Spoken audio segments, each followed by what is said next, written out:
Hey, yo, check it out. It's the one and only, never phony. Your big homie treat me like Tony. Peedi Crakk, live in effect with Mikey T, the movie star. Let's go, baby. Ring.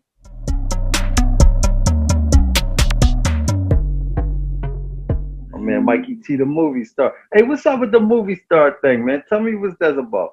All right, so basically, my brother Jeremiah Kipp is a director. He came up out of Rhode Island. I've always lived on the border of Connecticut and Rhode Island, right? So he Hmm. went to NYU, which is like one of the best schools in America. So he's been making movies for his whole life. He started off getting the kids around the neighborhood to put on face paint, and he made some zombie movies and shit. You know what I Right. mean? He really I started. got you. So he actually has a new horror movie coming out called Slapface, but my brother's always been the director, right? He worked for New Line Cinema. He freelances his own movies now. He put me in movies since I was like 4 or 5 years old, you know? So Okay. my brother's the director. I'm the movie star. Hey, check it out. I didn't think that you was going to give me that, the real meaning of it. I thought it meant like something that was like, you say the movie star and then it means something totally different. Well, you You know what? really mean it means that you were really in the movies. Right, literally. Right, But I'm just talking about home movies as well. But my brother do be putting me in his new big movies and shit. But also right. it's the moniker, you know what I mean? Like 50 Cent, like Ja Rule, you know what I mean? It's a moniker, you know, Mikey T, the movie star. No doubt. I like it, man. I like it. When you ready to get started now, or we already started? Yeah, sort of like, yeah, we're started right now, but sort of like how you were talking about Peedi Crakk from Carlito's Way, which really made me want to go check that movie out. Yeah, yeah, man. That's where my name come from, man. It's this thing with Fat Joe, man. No disrespect to Fat Joe, Joey Crack, the Dime, but he feel as though I stole his name, but I didn't. I got that from the movie Carlito's Way. It was a guy named Benny Blanco from the Bronx, and my back at that time, my name was Pedro Tequila, so I just freely said it in a verse like. They used to call me PD Cracko, like Benny Blanco, just thinking nothing of it. And then that particular song became like a little neighborhood banger, and everybody just kept saying PD Cracko. Right. So my name was Cracko for a long time. And then, niggas would just break it down. They're like, hey, yo, crack. So it turned into PD Crack. And I just dropped the Pedro Tequila. Just coincidentally, he went from Fat Joe to Joey Crack. And he not feeling me running with the name. But I ain't going nowhere, man. And I got love and respect for him. He's one of the inspirations from when I was a kid, watching him digging in the Crates crew, Lord Finesse, and Facts. all of them. So I really, I'm saying, I take my head off to him, but sorry you feel that way about, you know what I mean? PD, it was a different time back then. You know what I mean? It was a different era. Fat Joe was still at the point in his career where he wanted to make all the history that he wound up making from being a mainstay on MTV. And then for PD Crakk to show up on the scene, it's like, oh shit, this guy with a similar name to me who quite possibly is going to be famous as hell. You know what I mean? Has a similar name. But for real, we knew Fat Joe as Fat Joe. It wasn't like a Rick Ross, Ricky Rose thing. You know what I mean? Right. Yeah. We didn't know him as Yeah. Joey Crack really like that, like where he was going to sell his album as Joey Crack. Yeah, man. Hey, but I like what he's doing right now, man, to be Love honest what with he's you, doing. man. I love what he's doing, man. It's really entertaining. I just watched him getting Ebro ass. That was very fulfilling. No, he's Cause always doing something dope. Did the two of you ever get a chance to connect, man? nah, we never met. He said in an interview that he ran down on me and he met me, but I've never met him in person. So no, I've never met him and physically. I've seen him like how you've seen. You ever met him? I actually ran into Fat Joe at one point. You know, I went through a bunch of BS issues at one point with Tony Sunshine. So when I moved to Florida, Miami, you know, Fat Joe is a main presence in Miami, right? Yeah, hell yeah. So when I seen him at club, it might have been Mansion. When I seen him at Mansion, I had to go and walk up to him and tell him, yo, I'm Mikey T, the movie star. My bad about all that shit. I'm glad I'm actually getting a chance to say this on camera now. Right, yeah. Sometimes you can speak this shit into existence, though. You know, Peedi, Hey, well, I think let me he'll say have, this. I would love to meet him. Honestly, I've always looked forward to meeting him, and I believe that day will come that we meet, and I think he'll fuck with me because I fuck with him. You know what I mean? He's a big homie. It would be a pleasure. But on his end, I don't know how he feel about me. But I think he'll fuck with me once he meet me. You know yeah. what I mean? But yo, man, I appreciate you coming in to speak with me for No an doubt. exclusive interview, man. I want Yeah, to let's get into it. Yeah, man, I want to take it back to the beginning. You know, I've interviewed a lot of Philly artists. You know, this is our first joint. How was it actually growing up in Philly? North Philly, right? Yeah, North Side, man. It was definitely an experience, man. I'm an only child, so uh, I don't know, man. It was a different experience. You know what I'm saying? A worthwhile experience, though. I definitely appreciate it, but it was a rough ride, man.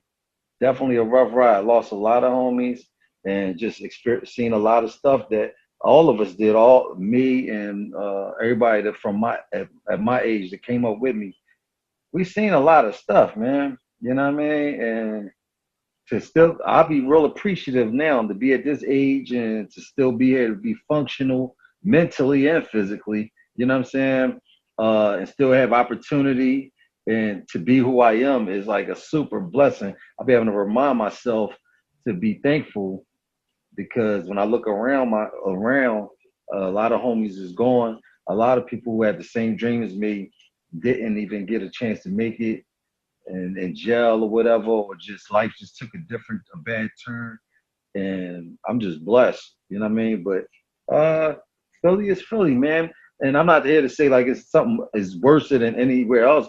It's bad all over. But just that particular experience I went through in Philly is definitely, definitely something that could go in a movie. You know what I'm saying?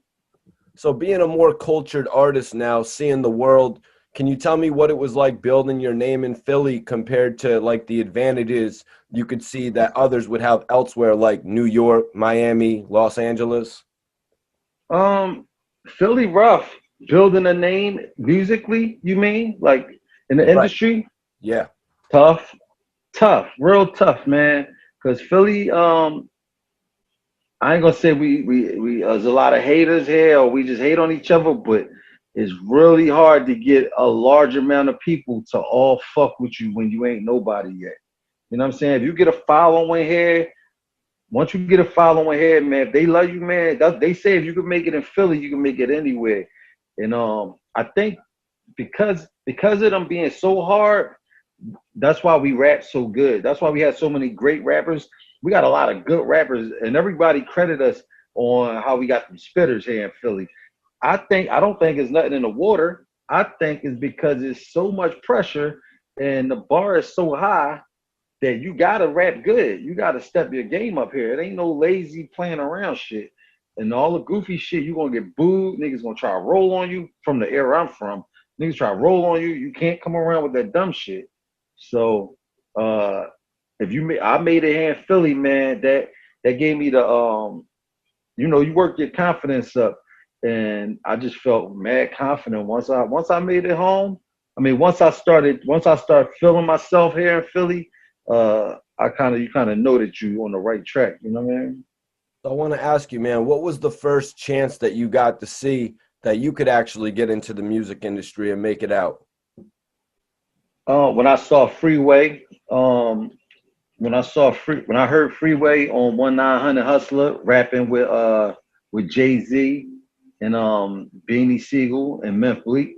Once I saw him there, because this is my same homie that I knew since I was like 8, 9 years old, and we done been through going to Halloween costume parties as little kids, playing in old houses and shit, to growing up selling crack and taking shifts in the crack house together. We went to set all throughout high school, rap group shit, the whole process. So when we got to the age of like roughly 21, 22, Free got signed to Roc-A-Fella, and once I seen him do that, I knew that I could do it because I've never known nobody that I never met somebody who made it. Personally knew them. He was the first person I knew personally that I know. I say this is my man that really made it. Like he's like right there on the TV. You know what I'm saying? So that I was like, yo, I know I could do it. That's my man. He did it, and he's right next to me a couple minutes ago. So I'm about to go do this shit too. You know what I mean? Can you tell me about how Freeway helped you in your situation with Jay-Z? Is that how it went? Could you explain it to me? It's not exactly how it went. That's not exactly how it went, but I'm gonna tell you. Look, because this is funny you said that because I just heard Free say something in reference to this in an interview recently, and me and Free like this. We was just in the studio the other day. We always talk. I just got off the phone with him like 5 minutes ago. It's my brother, Free. but we know that we gonna be real and we gonna be honest with each other. You know, everybody. It's three sides to every story. You know what I'm saying? Facts. Everybody got their way of seeing the way it went. So this is my way that it went. But he did correct me on something that I left out, which is very true. Because in interviews in the past, I would always say that I told him that I grew up with Free, but he didn't bring me up Roc-A-Fella. I feel more so that Oskino and Sparks gave me more push to meet Dame and more support on helping me get signed. But the truth is, more so, is that way before anybody got signed to Roc-A-Fella, back in the day, our manager that when me and Freeway was in a group, we had a manager and we was in a group called Ice City, and they took us up to New York, right? Freeway didn't bring me up there. Somebody took us up there because we were a group together, and we all rapped for Jay and Dame in front of Jay and Dame. Freeway did awesome, killed it, as he always does. He real good in front of crowds, and I used to get real nervous back then. So when I spit, I froze up, and I started fucking up and fumbling and stumbling, and it was horrible. Like, that was the night I was ready to just throw the towel and like, yo, I ain't doing this shit. Anyway, I did horribly, and that's the first time I met Dame and Big and Jay and them. But when I re-met them again, they don't remember that they been met me a long time ago. They didn't know that I was the little Puerto Rican kid that bombed that night. They don't remember that. Dane was just like, he was like, yo, you Peedi Crakk? Nice to meet you, man. Oh shit, I love your verse and this and that. And I'm looking at him. Oh, I wasn't thinking about this. I thought about it later. Like, yo, I met you already. You just don't know it. I did it horribly. But anyway, shout out to Freeway. We did go up to you. I stand corrected. We did go up there together and met Jay. And then I re-met them through Owen Sparks and everybody else. And Beans was involved.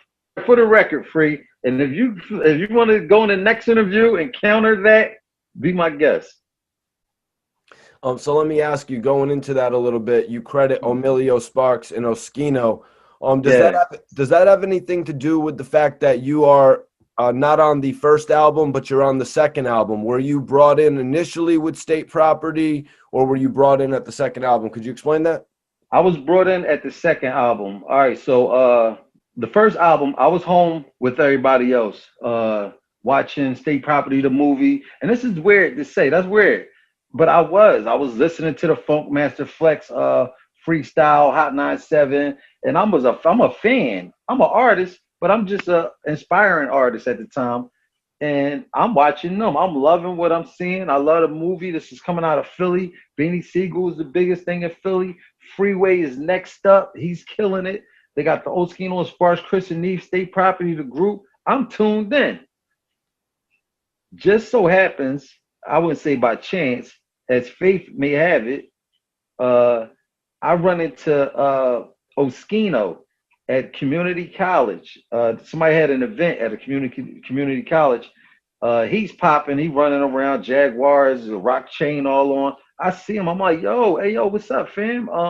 He heard me rap before. I'm like, yo, it's me, Peedi. You know what I'm saying? He's like, yo, I liked you, man. Yo, I heard you rap before. Give me your number. I want to do a song with you. Right? I gave him my number. He hits me a couple of days. It was fast. We shoot to the studio and we start a song called How Many Niggas Gonna Ride For Me. Now, on that particular song, it was a kid named Young Grant who passed away, God rest his soul. Young Grant was on the song, and he passed like a week later after I did the song. So O was like, "Yo, Crack, I want to take this song up to Dame and them, but we got to get somebody else on it. I'm sorry, it's a sad thing that the kid passed away. We gotta put somebody else on this song so we could push the song." So he went and got Sparks. He called Sparks. So we put Sparks on the song. So now we got the song. How many niggas gonna ride for me?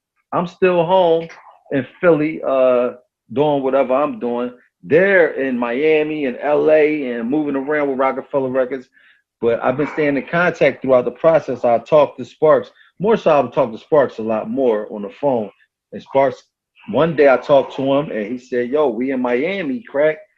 We out here working on a new album, working on the no, it wasn't the second album. They was working on the first album, finishing that up. And if you can get a flight out here, you just come out and we're gonna introduce you to Dane." And that's what I did. I got a flight out there, flew out there that night, and met Dane that night, and he signed me that night right there on the spot.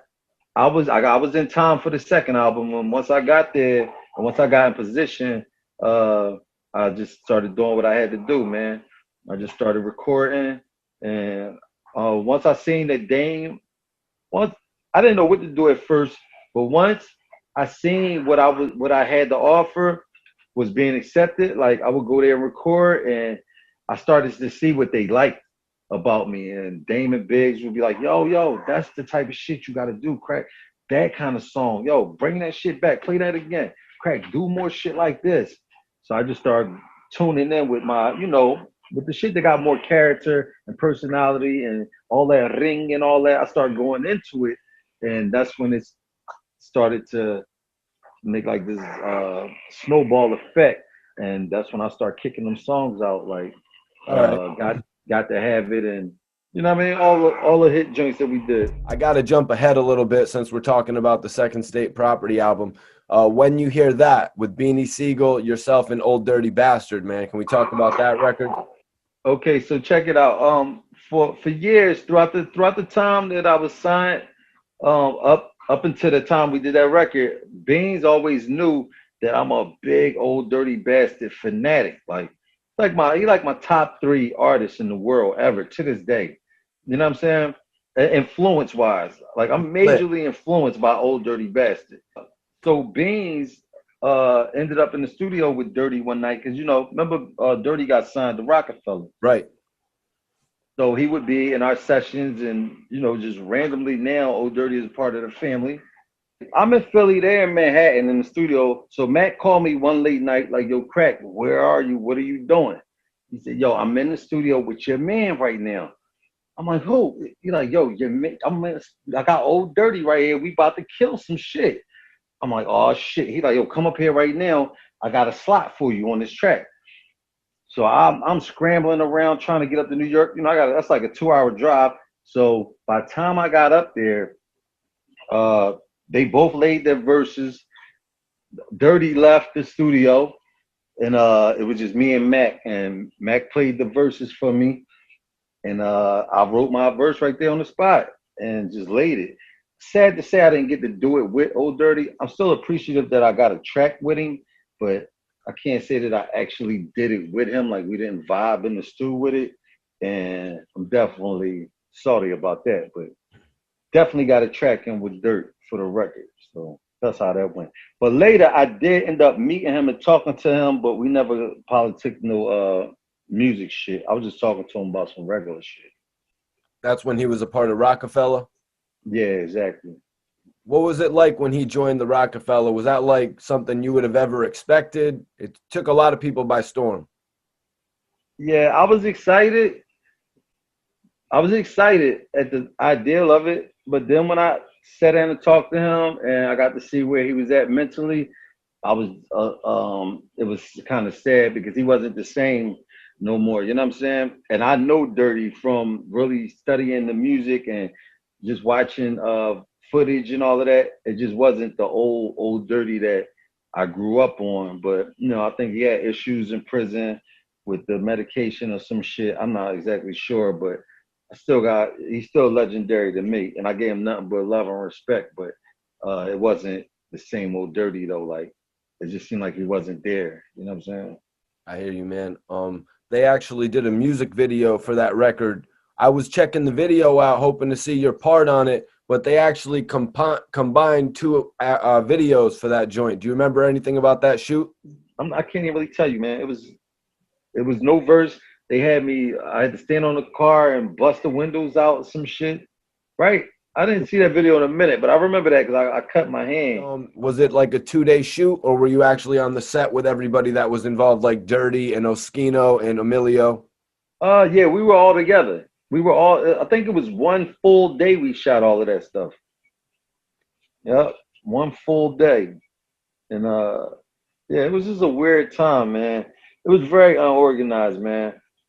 But he was getting shit done, but I think it could have been done a little better. But I do appreciate getting the job done because that was around the time you know, who else was getting videos shot right back then? I was Right. on like my third or fourth video. I just got there. Because this is something, man, I would be ashamed of myself if I didn't mention the groundbreaking record, Stay. Can you tell me about the collab with Neo, man? I'd be ashamed of myself if I didn't talk to you about this. Just playing it earlier today, that record impacted so many people in the country, in the world. Yeah, man, that was an interesting situation, man. That's why I'm really thankful. A lot of things happen. Most of the things that happened that was like great things, like that record being put together, just happened. It wasn't like a big effort or a well thought out plan to try to come up with something great. It was just a natural, organic situation that just fell into place, and that's how most good things happen. Well, in my situation, whenever I really sat down and tried to focus on doing something big or trying to like really make a hit record, that never works that way. Any record I had that was like big, like Flip Side or the Neo Stay, it just fell into place. So um I was in New York having a meeting with Jay, and I bumped into Tata, and this is I wasn't aware of this, but Tata is the I think the A&R, or the I believe he was the A&R of Neo's album on the first album. That's when they first signed Neo to Right. Def Jam, because First Jay Def was Jam album. Jay was the president of Def Jam at the time. So Tata was like, "Yo, Crack, I got an artist, some new artist. He's a crazy songwriter, but he's about to put out an album. I need a verse from you." So this was around the CD times where did somebody burn you a CD on a blank, and you take the CD home and go right to it. So I said, "Cool, let me get the CD and I'll go home and I'll come back up and record it." He said, "Nah, I need it right now. Like I need it like right now." So I said, "All right, fuck it." I was with my manager and at the time, and it was mad snow outside. We in the middle of Manhattan. It's like winter snow, like crazy cold winter time out there. We grabbed our coats and just left the cars parked and walked from the Universal building over to Times Square, where it was a studio, and he had it all set up already. Guru was in there engineering, and me, Tata, my manager, and Guru. And he played one record from Neo that was cool to me. I don't know if I heard that record ever again, or maybe I did. But then he played the Stay record, and once he threw that on, I knew that was the one because it had the sample from El DeBarge, which is one of my favorite R&B groups of all time, and it just had that hip hop feel to it. It had the scratching and the cuts in it, and the beat was crazy. It was still like a hip hop beat, and the artist that came on was dope. And I wrote it right there on the spot. I wrote it there and laid it, and Ty heard it. He liked it, and I left the studio and just ain't think nothing of it. Because around that time, I'm able to do any type of record. Like I'm a chameleon, you know what I'm saying? I can adapt to any kind of vibe. But my preference, especially around that time, was like some real gritty, grimy hood rap. Like, you know what I mean? Gangster shit. So I did that record and just forgot about it because it wasn't like I was riding around listening to the shit. And like a week, couple weeks to a month later, they called me. I was in Miami Tata called me with Jay on the line and said like, "Yo, the that song is #1 on the radio right now in New York, and we about to shoot the video, so you got to get ready." And that's how that went. Right. So this is after basically Roc-A-Fella split, Jay-Z and Dame Dash, Roc-A-Fella, This this Dame was Dash this was Music Group. this was after the split. That's what made it iller to me too, because we had a lot of success before the split. Everybody had their own little form of success and felt like pretty much like we achieved something. Like, Chris and Neve had the No Better Love and Can't Stop, Won't Stop. And Beans, you know him, he had all numerous hits and Had everything. about 3, 4 albums and he had everything going on, movies and You could have shit. went anywhere. Right. Um, I was on flip side, and I had the when you hear that, and I was just bubbling in the streets. So when they split, it was kind of everybody's shit situation was just up in limbo and wasn't sure where we was gonna go with it, and I was even a little nervous about what direction I was going in. So for that to happen, like that was the biggest record I've ever done. Happened after the split. So that really was that was an ill feeling too. Like it let me know that I still had it. Like I'm like, yo, I can still do it. Like even after the split, I got another hit record on my hands. So yeah. No, that's dope, man, because like you were saying, you could see like Beanie Siegel could have went anywhere. Young Guns already had their shit together with their albums.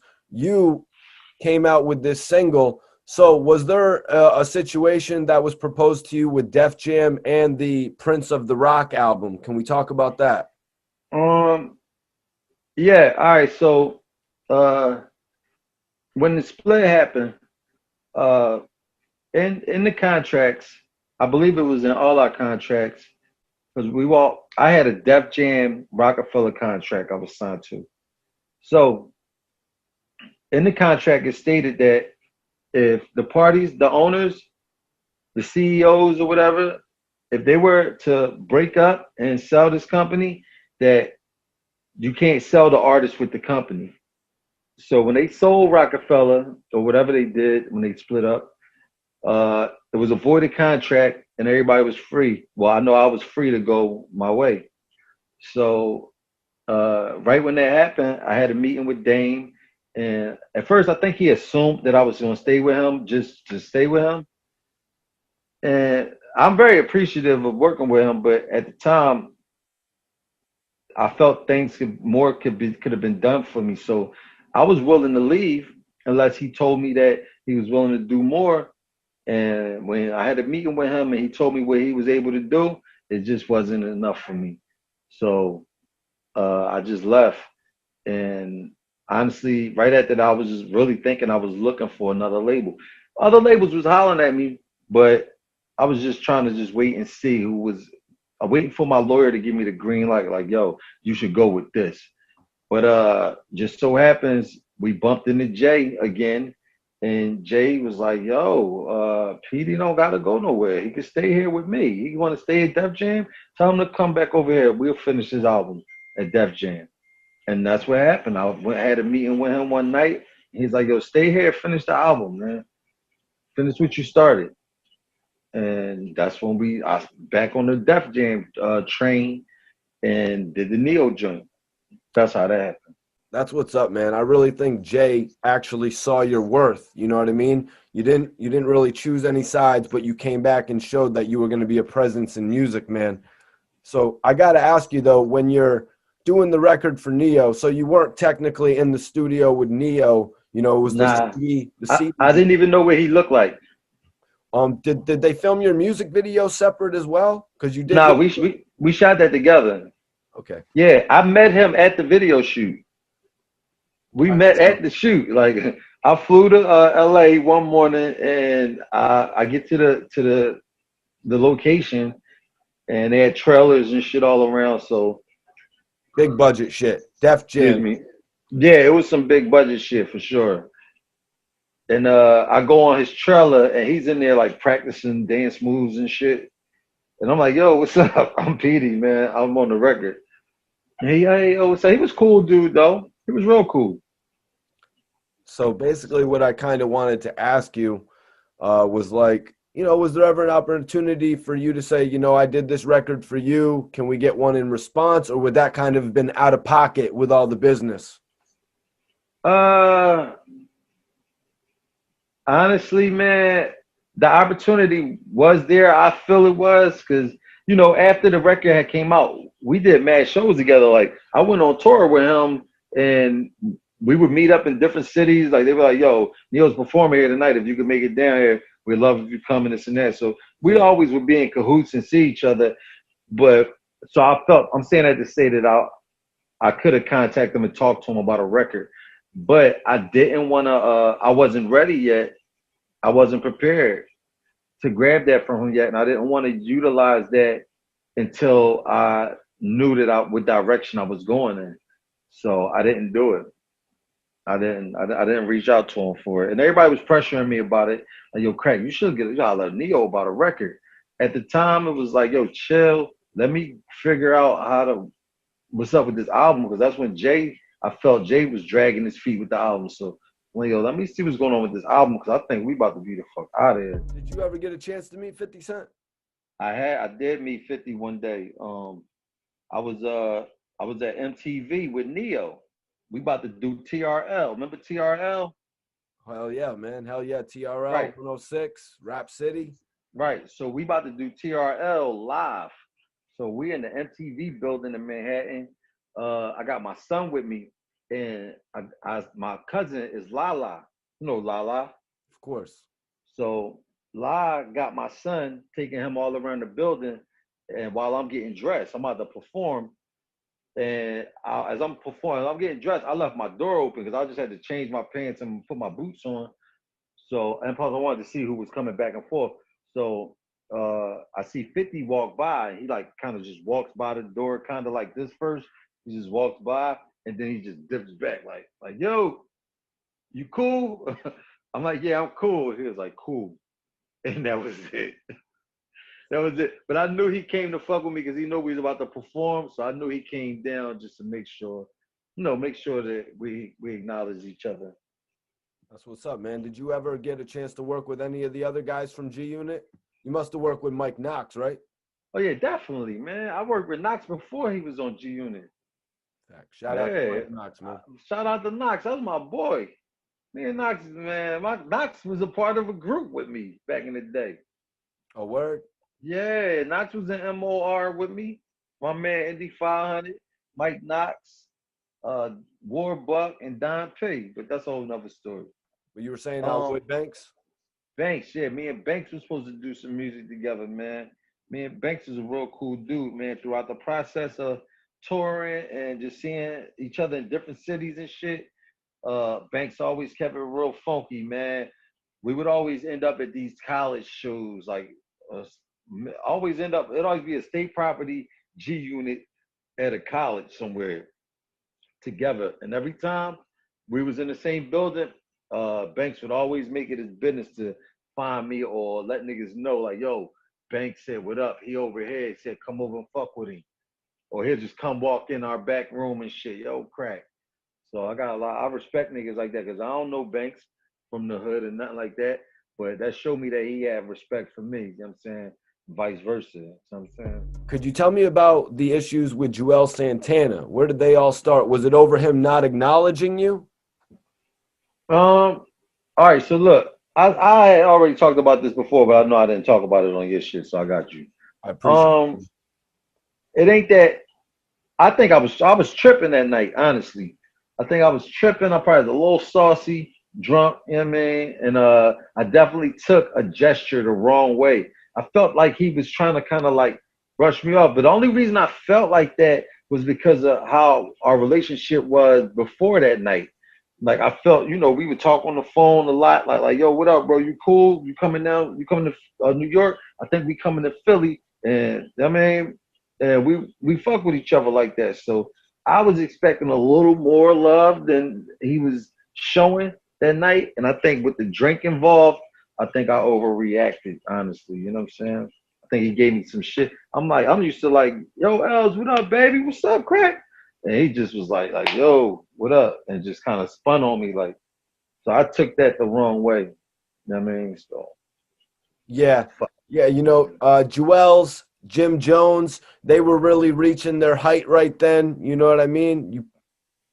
People could sort of feel a way about certain things like that. When people are on their high horse and shit like that. I think it might have just been thinking. yeah, I think I was tripping because I was a good dude, man. To be honest with you, man. All of them dudes at Dipset was always really, really thorough, man.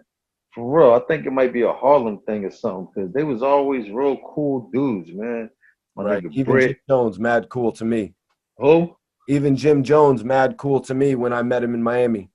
My nigga is Britt, Cam, Freaky, Juel's. Fucks with him. Well, I've actually done interviews with Freaky Zeke. That was actually my first interview. Sen City, 40 Cal. Yeah. Jim Jones gave me a bit of an interview, but he was like, "Yo, Mikey, we don't do interviews." I'm like, "You're gonna do this interview." But nah, Jim Jones is a good ass dude, man. I got a great couple stories about him, man. But I want to ask you, Petey, you were adamant. Why were you so adamant about saying that this has nothing to do with Jay-Z or Def Jam on that record? Why did I say that? Is it because you were Oh, just because starting a not relationship? nah, I said that because it was already a little issue going on with Cam and Jay. Remember, Cam and Jay always had Right. the little feud. So I think at the time I was just didn't want anybody to confuse that with me doing this on some I'm with Jay and fuck y'all type of vibe. This ain't got nothing to do with the Jay-Z shit or none of that. This was a personal thing that I was wrong about. You know what I'm saying? So that's why I said that. Nah, Petey, man, you're a big man to, admit when you're wrong and shit like that, bro. I can respect Hey, it. come on, man. That's my responsibility. You know what I mean? I apologize to him too. You know what I'm saying? Apologize to Els for that, man. Cause that and plus I really take my hat off to him because when I did get on that bullshit, he didn't even say nothing crazy about me. People asked him about that in the interview one time, and I think he was just like, they're like, yo, what's up with Peedi Crakk, man? Coming at you and shit. He's like, yo, man, I don't know what's up with Crack, man. He could have got disrespectful and said, like, yo, man, fuck Crack. But he ain't say shit. He just kept it regular. Like, I don't know what's up with him. I take my hat off to him for that. You know what I'm saying? Yeah, that's maturity right there, man, on both of your ends. But I say that to say, like, because you two, like you said, it was always like, yo, hey, Els, what up? What was the situation when Dipset actually linked up with Roc-A-Fella? What do you remember most about it? I know Diplomatic Immunity album came out right around the time of your album. Yo, I was loving it because, like I said, they were some cool ass niggas, and we just all clicked up real good. I mean, at least I know I did with them a lot. I don't know who wasn't feeling that they was there. I was loving it because I'm a major Cam Ryan fan, especially around that time. You know what I'm saying? We all grew up on Killer and the whole Harlem World movement and all of that, Mace and all of that. So to be in the same building with them niggas, like fucks with the Dipset, man. So I was loving it. It was inspiring. Like, yo, this is on. Like, we got state property in here, Roc-A-Fella, Bleak, Cameron, Juel's, Jim, Baines, Freeway. It was like a big situation in one building. Like, we used to be up in baseline, heavy, like deep, like, and shit hits was coming out. Like every room, hits was slamming out the room. Fucking Just Blaze in one room, going crazy. It was a major time. You know what I'm saying? That's what's up, man. So it really opened up a lot of doors for working with other artists. Uh, yeah, but to be honest, I wasn't really interested in that, man. You mean other artists outside of Roc-A-Fella? No, I mean, like when you would go in the studio, you would see, you know what I mean? You'd see, Oh yeah, Freaky, you'd see Juel's in the studio, you'd see, you know what I mean? 40 Cal, maybe, Hell Rel, any of these guys. yo, check it. I did one for Peedi Crakk first with Cameron and Juel's up in baseline. So yeah, we came out with a lot of shit.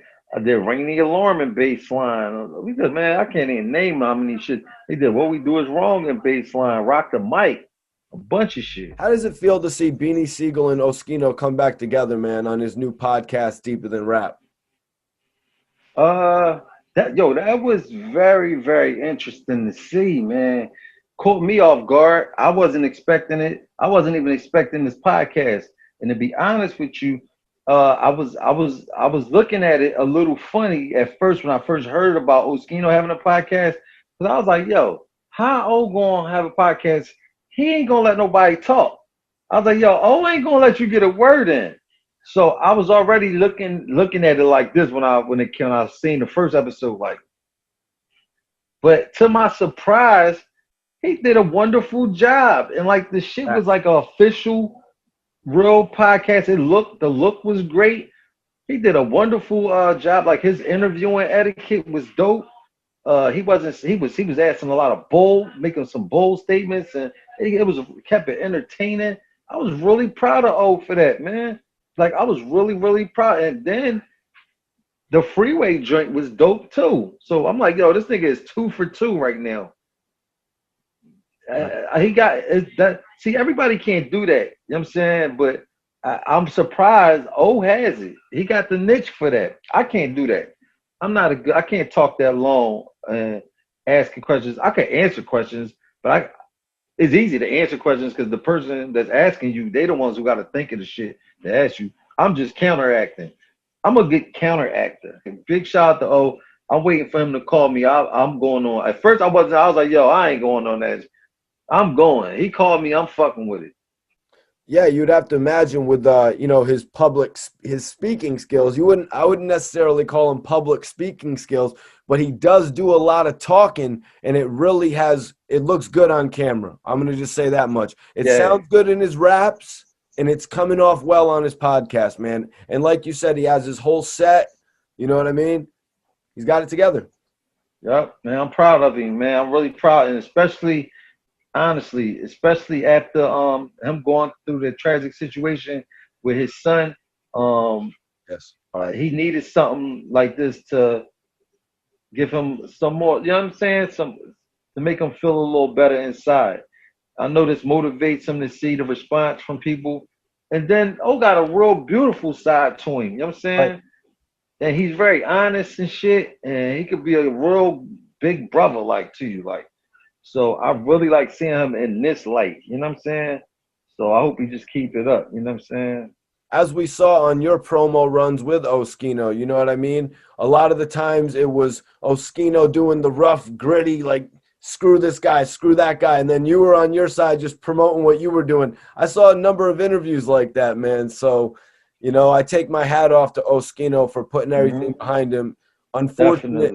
Unfortunate that his son passed, and very unfortunate Free's son passed. But Oskino is really using this light to guide him right now, man. I gotta say, and it's impressive.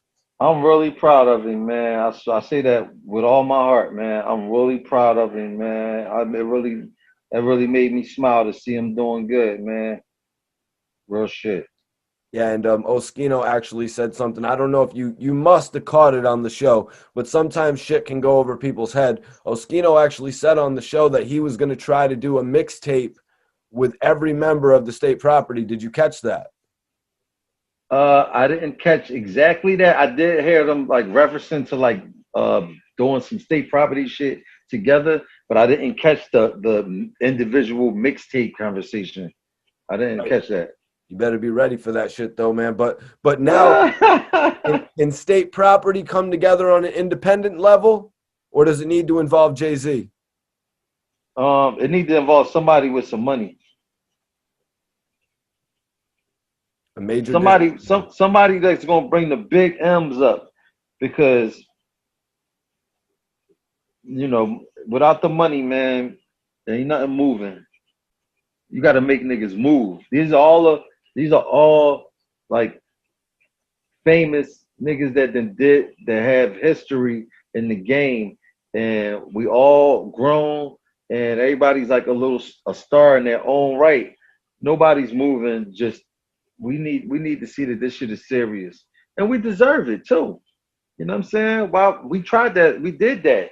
Just thugging it out. And we played them dudes already. You know what I'm saying? So just doing an independent thing and just seeing what kick back off it. No. Where the investors at? Somebody got to bring them 10 M's up and do this shit right. You know what I mean? Because you get what you put into it. So somebody got to put something into this to get us up and at it. Because I'm only moving for the bread. Peedi, man, I really appreciate you for joining me this interview tonight, man. It's a classic. Thank you, man. I appreciate you reaching out to me. Always watch your shit on YouTube, man. So that's love, Mikey. Thanks, man.